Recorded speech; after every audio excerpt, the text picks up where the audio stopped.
In the 49th estate, in the 49th estate, in the 49th estate, being home feels great. Hey Josh, how you doing, man? Come on up and have a cup of coffee. Yeah, my wife and I and son just got back from a trip, to two-week trip actually, to eat.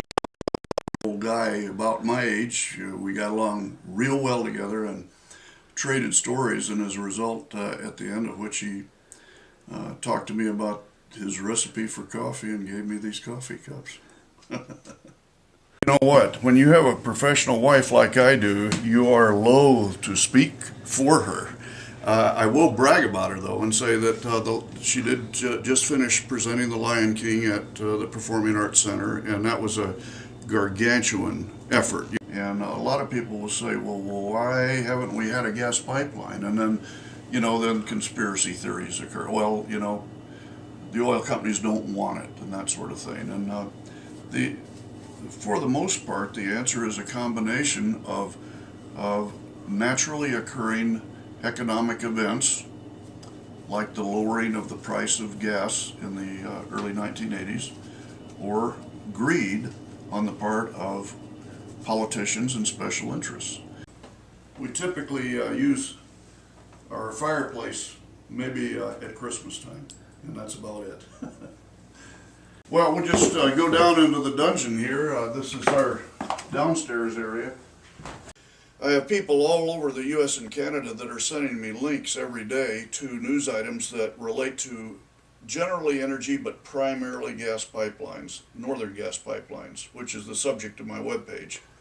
And what I do is I go through, try to absorb those, make some sense out of them, put them in some kind of order.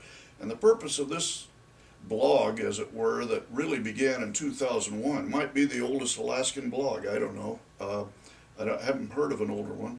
Well, there's a local actor named Don Love, and he played Scrooge in Christmas Carol, and I ended up having the joy of playing his sidekick there, and I've done that several years, and then also done some Shakespeare plays here. Who'd you play in Shakespeare? The Prince in Romeo and Juliet. A glooming peace this morning with it brings. The sun for sorrow will not show his head. Go hence and talk of these sad things, for never was a story of more woe than this of Juliet and her Romeo. I'm just wishing, probably without hope, that wish will be realized, that politicians will let the free economy work like it ought to. I'm just concerned that there's been so much effort to tamper with and manipulate the private economy that these unintended consequences are going to cause very bad results for our children. In the 49th estate, in the 49th estate, in the 49th estate, being home feels great.